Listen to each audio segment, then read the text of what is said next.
June 6, 1944, 0:15 hours. Strongpoint WN62, Omaha Beach. Gerhard Heinrich so carefully cleaned the barrel of his MG-42 machine gun inside the concrete bunker overlooking the channel. In his pocket, he carried a letter from his girlfriend in Metzingen, promising she would wait for him until the victorious end of the war. The invasion will be their grave. We will throw them back into the sea within hours. He had written these words to her only 3 days earlier after Field Marshal Rommel himself had inspected their positions. The Desert Fox had looked through So's gun aperture, studied the overlapping fields of fire, and nodded with satisfaction. When they come, Rommel had said, this beach will be their cemetery. Through the embrasure, So could see nothing but calm darkness stretching across the channel. The night felt peaceful, almost serene. Yet in 12 hours, this same young man would be found weeping uncontrollably inside his bunker, surrounded by 13,500 empty shell casings, his gun barrel warped by heat, staring at an invasion force so immense that his mind could barely comprehend what his eyes were seeing. Although So later claimed he inflicted between 1,000 and 2,000 casualties, historians consider this impossible since total American casualties at Omaha Beach from all causes were about 2,400. The mathematics of Germany's defeat were about to be written not in intelligence briefings or strategic assessments, but in the stunned testimonies of soldiers who witnessed the largest amphibious invasion in human history from the wrong side of the gun sight. The Atlantic Wall stretched 2,400 miles from Norway to the Spanish border, what German propaganda described as the most formidable defensive system in military history. Along the Normandy coast, 58 divisions of varying quality man positions that had consumed 17 million cubic meters of concrete and 1.2 million tons of steel. Hitler himself had declared it impregnable. The defensive preparations at Omaha Beach alone seemed to justify such confidence. The U.S. Army Center of Military History records that the Germans had built 8 concrete bunkers, 35 pillboxes, 4 artillery positions, 18 anti-tank gun positions, 45 rocket launcher sites, 85 machine gun nests, and 6 mortar pits. The beach itself had been transformed into a killing field. Around 3,700 obstacles were planted in the tidal zone, including Belgian gates, Czech hedgehogs, and wooden stakes, many topped with teller mines. Behind the beaches, approximately 6.5 million mines had been laid, though Rommel had wanted 60 million. Colonel Ernst Goff, commanding the 916th Grenadier Regiment near Bayeux, had calculated the defensive firepower in his sector. His 4 artillery batteries could theoretically deliver 120 rounds per minute into the beach sectors. Combined with other batteries, German forces could concentrate devastating firepower on any landing attempt. These calculations, however, assumed unlimited ammunition, an assumption that would prove fatally flawed. June 5 had brought weather that Luftwaffe meteorologist Walter Stube in Paris declared impossible for an invasion. Wind speeds reached 20 to 25 knots, waves rose to 6 feet, and low clouds hung at 500 feet. Stube, using data from U-boats and weather stations, assured the High Command that these conditions would remain poor for at least 2 weeks. Based on this forecast, many senior officers left their posts. Rommel himself departed for Germany on June 5 to celebrate his wife's birthday, carrying with him a pair of gray suede shoes he had purchased in Paris. General Friedrich Dahlmann, commanding the 7th Army, ordered several division commanders to attend war games in Rennes. Even naval patrols that normally swept the channel were cancelled due to rough seas. This meteorological confidence would become the first German miscalculation. Unknown to Stube, the Allies possessed weather stations in Greenland and conducted weather flights over the Atlantic, which detected a short break in the storm, a 36-hour window identified by Group Captain James Stagg and seized by Eisenhower. At 23:15 hours on June 5, radar stations along the Normandy coast began detecting unusual activity. Freya and Würzburg radar sets picked up massive aerial formations approaching from the north. Operators, however, believed they had seen this before. Allied deception raids meant to keep German forces on alert. By 0:30 hours on June 6, reports began pouring in that challenged every assumption. False German paratroopers were landing across Normandy. But the reports made little sense. Some units reported paratroopers in the east, others in the west. Some believed they were British, others insisted they were American. Dummy paratroopers with firecrackers attached, part of Operations Titanic and Rupert, added to the confusion. Major Hans von Luck, commanding the 125th Panzergrenadier Regiment of the 21st Panzer Division, was among the first to understand the gravity of the situation. Awakened by reports of paratroopers landing near his positions, he immediately requested permission to counterattack. The reply from division headquarters was simple: do not move until the situation clarifies. Von Luck later wrote in his memoir Panzer Commander, "I knew at that moment we were lost. The paratroopers were clearly marking the flanks for an amphibious landing. Every minute we waited allowed them to consolidate, yet we sat paralyzed by our own command structure." June 6, 5:30 hours. As the first gray light of dawn began illuminating the channel, German observers in forward positions began reporting something their training had never prepared them to face. General Lieutenant Wilhelm Folly, whose presence on the coast remains debated by some historians, including Heinrich Severloh himself, is sometimes credited in accounts as one of the first to report the approaching armada. What is certain is that German observers along the entire Normandy coastline witnessed a sight stretching from horizon to horizon, a sea covered with ships. Not dozens, not hundreds, but thousands. Vessels of every size and description appeared across the channel, from massive battleships to tiny landing craft spreading over the water like a gray carpet. According to official Allied records, the invasion fleet consisted of 6,939 vessels, 1,213 warships, 4,126 landing craft, 736 auxiliary vessels, and 864 merchant ships. It was the largest naval armada ever assembled in human history. For German defenders raised on propaganda about Allied weakness and division, the sight was psychologically overwhelming.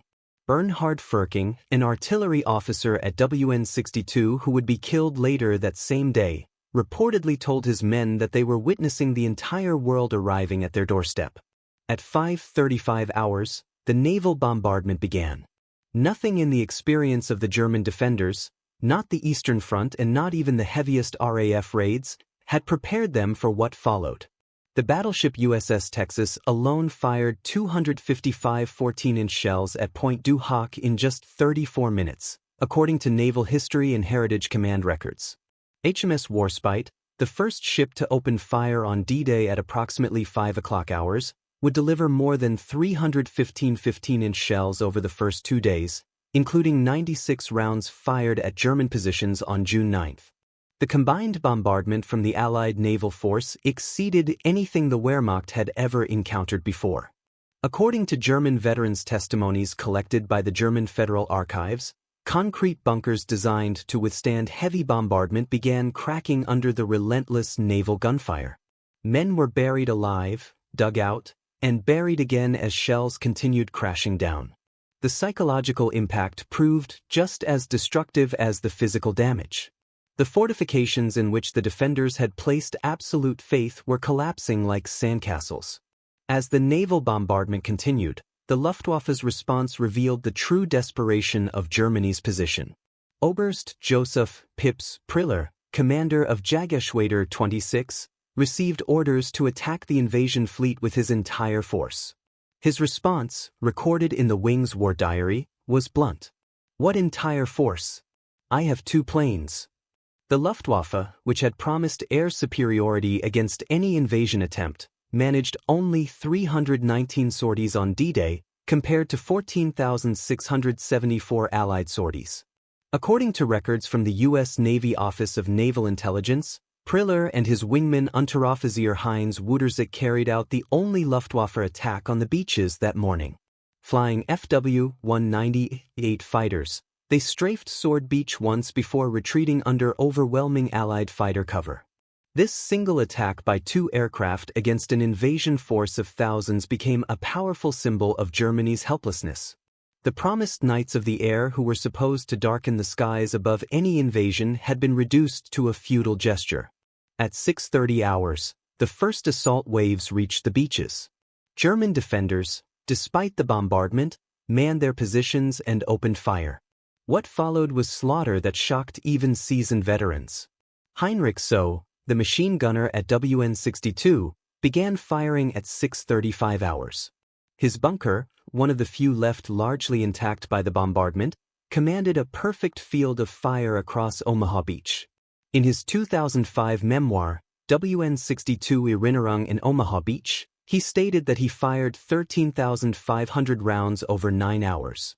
Although Severloh claimed enormous casualties, military historians emphasize that his position, while deadly, was only one of many factors contributing to the losses at Omaha Beach, and exact casualty numbers cannot be verified.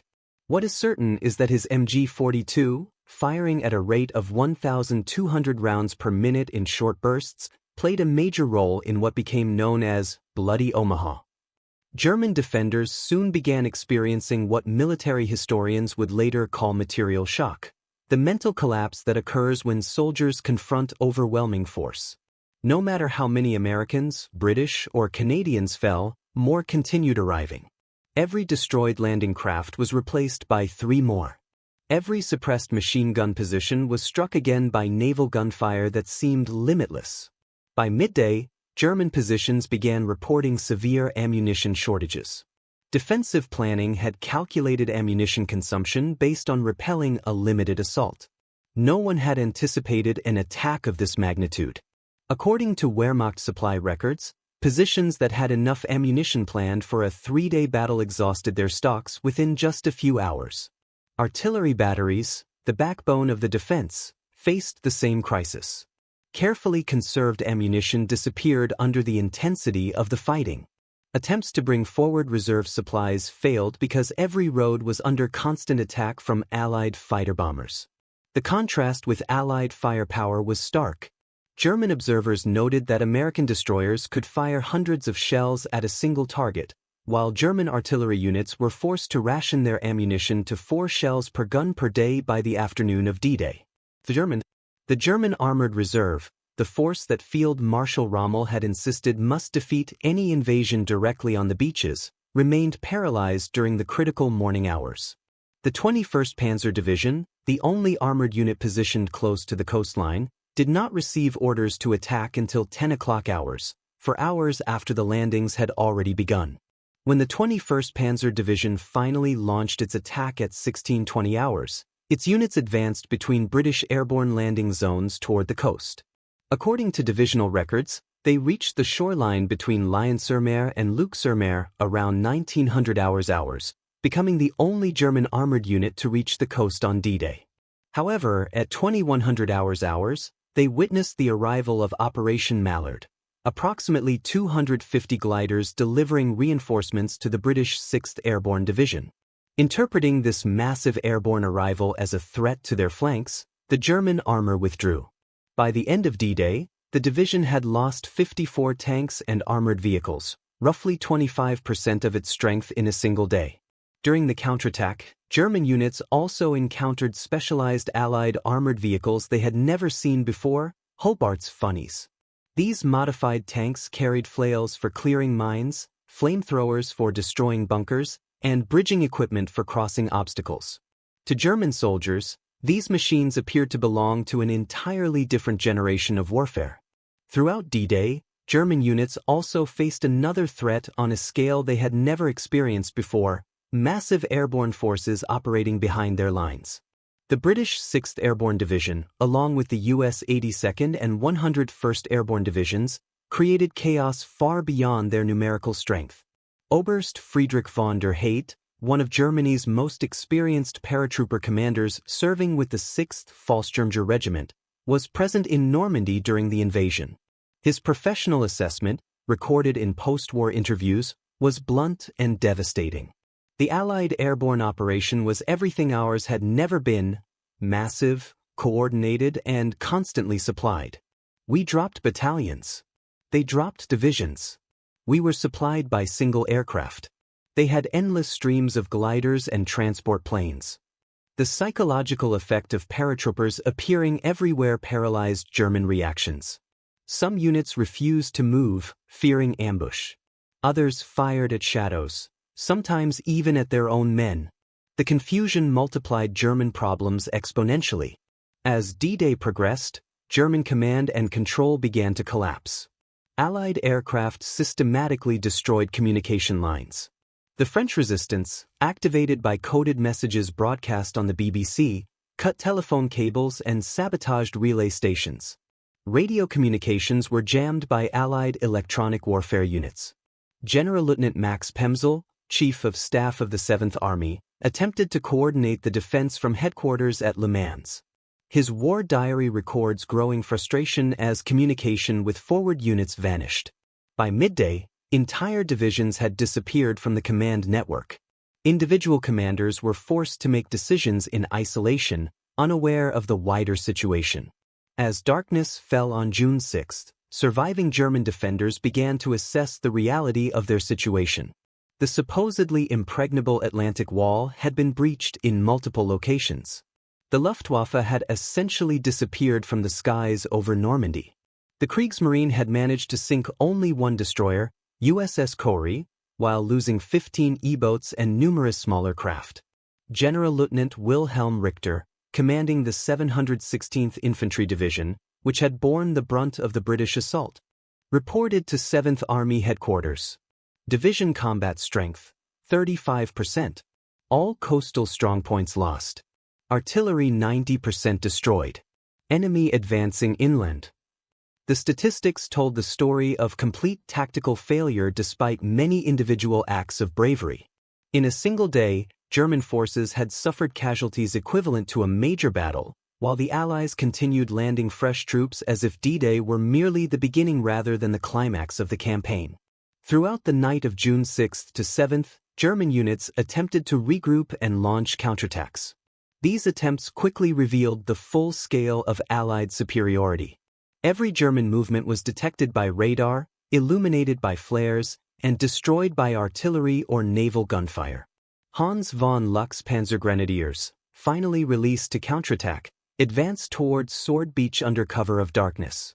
According to his memoir, they were immediately illuminated by parachute flares and subjected to devastating fire from Allied destroyers offshore. It was like daylight, he wrote. Every vehicle, every soldier was visible. The shells came from the sea with perfect accuracy. We lost half our strength without seeing a single enemy soldier. Meanwhile, Allied reinforcements continued landing without interruption.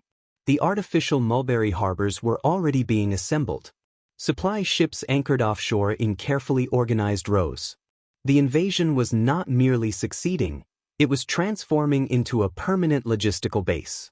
As German reinforcements attempted to reach Normandy, they encountered complete interdiction. Every road, railway, and bridge was under constant Allied attack. According to Wehrmacht transportation records, units that should have reached the front within a single day often required up to 2 weeks. The 2nd SS Panzer Division Das Reich, stationed near Toulouse, required 17 days to reach Normandy, a journey that normally would have taken only 3 days. By the time they arrived, they had lost 30% of their vehicles to air attack without even firing a shot at enemy ground forces. The psychological effect was devastating. If German units could not even reach the battlefield intact, how could they hope to influence the outcome once they arrived? Meanwhile, Allied logistics functioned with extraordinary efficiency. USTs, landing ship, tank, unloaded entire armored regiments within hours. Within days of D-Day, the Allies were landing 15,000 tons of supplies every day, more than the entire German army in Normandy consumed in a week. By June 12, German forces in Normandy were approaching psychological collapse. They had already lost 26,000 men killed, wounded, or captured. Missing, roughly the equivalent of 2 full divisions. Replacements were minimal. Meanwhile, Allied strength increased hour by hour. Corentin fell on June 12, linking the Utah and Omaha beachheads. The German paratroopers of the 6th Fallschirmjäger Regiment, elite soldiers who had never previously retreated, withdrew in disorder. Their commander, Friedrich von der Heydte, reported to higher headquarters. My regiment no longer exists as a combat unit. The survivors are psychologically broken. On June 13, SS Obersturmführer Michael Wittmann achieved one of the few German tactical victories in Normandy. According to British military records, he destroyed 13 to 14 tanks, 2 anti-tank guns, and 13 to 15 personnel carriers during the Battle of Villers Bocage in roughly 15 minutes. German propaganda quickly celebrated the victory as proof that German arms could still prevail. Yet even this success exposed the futility of the German position. Wittmann's Tiger tank, disabled during the battle, was replaced by the Germans only with great difficulty. The British losses, by contrast, were replaced within hours. The tactical brilliance of individual German soldiers could not overcome the mathematics of industrial production. Wittmann himself, credited with 138 confirmed tank kills across all fronts, was killed on August 8, when his Tiger tank was destroyed. Whether the fatal shot came from British gunner Joe Ekins of the Northamptonshire Yeomanry or from Canadian forces remains disputed. The Wehrmacht's greatest tank ace had been eliminated by an enemy that could afford to trade 10 tanks for one Tiger. The fall of Cherbourg on June 26 delivered another psychological blow. This major port, fortified for 4 years and defended by 21,000 troops, had been expected to hold out for months. Instead, it fell after 5 days of intense fighting. General-Lieutenant Karl Wilhelm von Schlieben, commanding the garrison, had declared he would defend Cherbourg to the last bullet. Yet on June 26 he surrendered. During post-war interrogation he explained that resistance had become meaningless against an enemy with seemingly unlimited resources, a conclusion repeated again and again in German accounts of the Normandy campaign. Operation Cobra, launched on July 25, delivered the decisive blow to German forces in Normandy. According to official U.S. Army Air Forces records, the preparatory bombardment involved 1,500 heavy bombers, 380 medium bombers, and 550 fighter bombers, dropping more than 4,100 tons of bombs on a target area only 7,000 yards wide and 2,500 yards deep. General-Lieutenant Fritz Bayerlein, commanding Panzer Lehr Division, reported to Army Group B. "My division is annihilated. The psychological effect on the survivors is indescribable. They are no longer soldiers, but broken men." The bombing was so intense that it accidentally killed Lieutenant General Leslie McNair, the highest-ranking American officer killed in the European theater, who had been observing from what was believed to be a safe distance. If American generals were not safe from their own firepower, what chance did German soldiers have? The Falaise Pocket, from August 12 to 21, became the graveyard of German forces in Normandy. According to Allied intelligence reports later confirmed by German records, approximately 10,000 Germans were killed in the pocket and 50,000 captured. More than 300 tanks and armored vehicles were destroyed along with 2,500 other vehicles. German soldiers attempting to escape described scenes of apocalyptic destruction. Roads were covered with dead horses and burning vehicles. Allied fighter bombers attacked in waves every 20 minutes, while artillery fire fell without pause. The destruction was so complete that many soldiers simply surrendered, preferring captivity to certain death. The final accounting of the Normandy campaign told the story of overwhelming German defeat.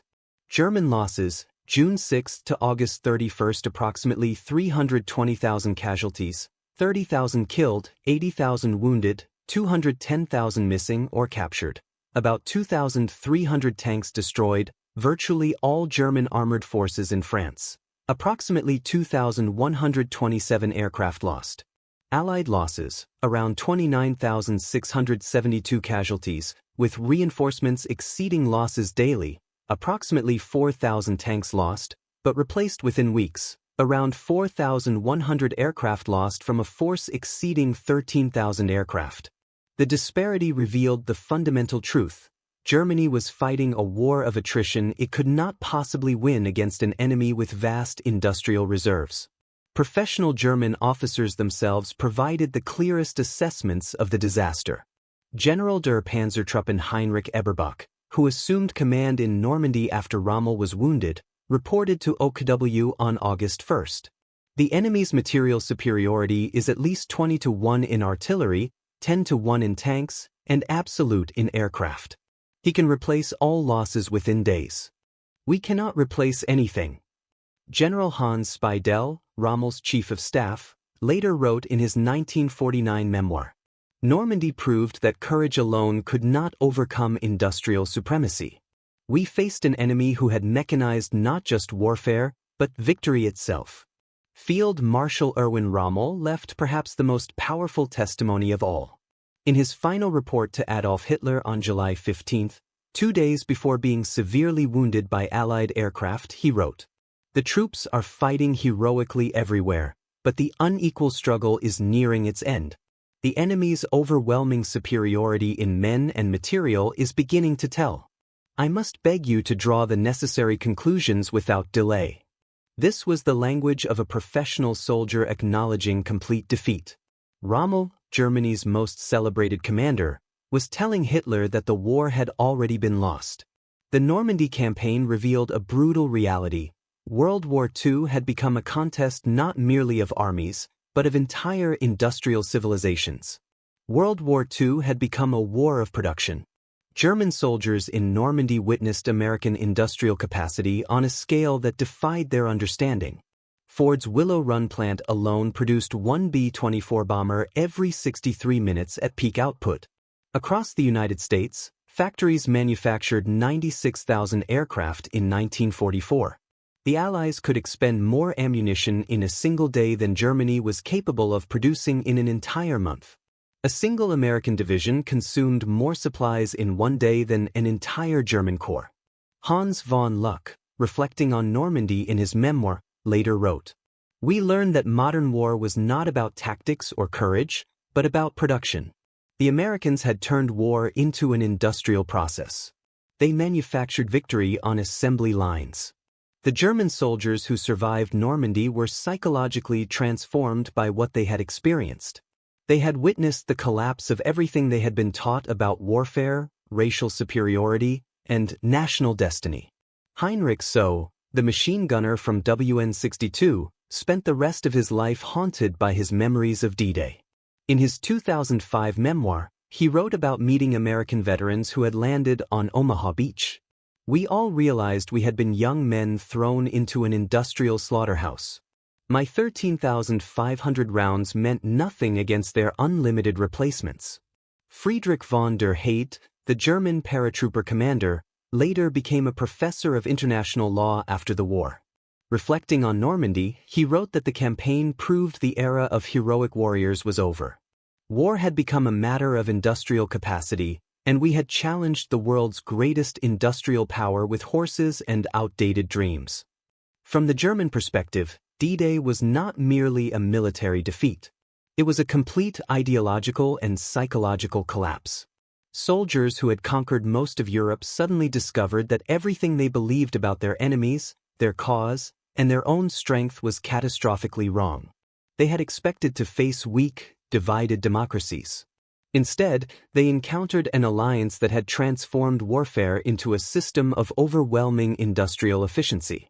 They saw democracy's arsenal in action, endless ships, aircraft, tanks, and supplies flowing from factories whose output Germany could not even comprehend. The defenders of Normandy discovered that modern wars were not won primarily on battlefields but in factories, not by the bravest soldiers, but by the most productive societies. The Western Allies had revolutionized warfare, turning it into a kind of mathematical equation in which production statistics mattered more than tactical brilliance. Heinrich so began the morning of June 6, believing the invasion would be driven back into the sea within hours. By the end of the day, he was surrounded by thousands of empty shell casings. Watching endless waves of Allied reinforcements land on the beach his machine gun was supposed to defend. His experience reflected the broader German tragedy in Normandy, tactical success overwhelmed by strategic impossibility. The beaches of Normandy became more than a battlefield. They became a revelation. German soldiers witnessed the future of warfare, and it belonged to the societies capable of producing the greatest quantities of material and using them with ruthless efficiency. They had brought courage, training, and determination to the fight. The Allies brought unlimited industrial production. Trying to stop the Allied invasion was like trying to hold back the tide itself. German soldiers fired until their gun barrels warped from heat, fought until their ammunition ran dry, and watched as the Allies simply brought more of everything. The mathematics of modern war had rendered individual bravery irrelevant. The Germans who faced D-Day learned one of history's harshest lessons. In the age of industrial warfare, nations that cannot match their enemy's production are doomed to defeat, no matter how skilled or courageous their soldiers may be. They began June 6 as warriors of the Third Reich. By nightfall, they had become witnesses to the arsenal of democracy operating at its full and terrifying efficiency. Their defeat was not only military but total, a crushing demonstration that the Nazi vision of racial superiority and military dominance had collided with the reality of Allied industrial supremacy and shattered completely. The invasion they had promised to throw back into the sea had instead swept them away, carrying with it the final illusions of German victory.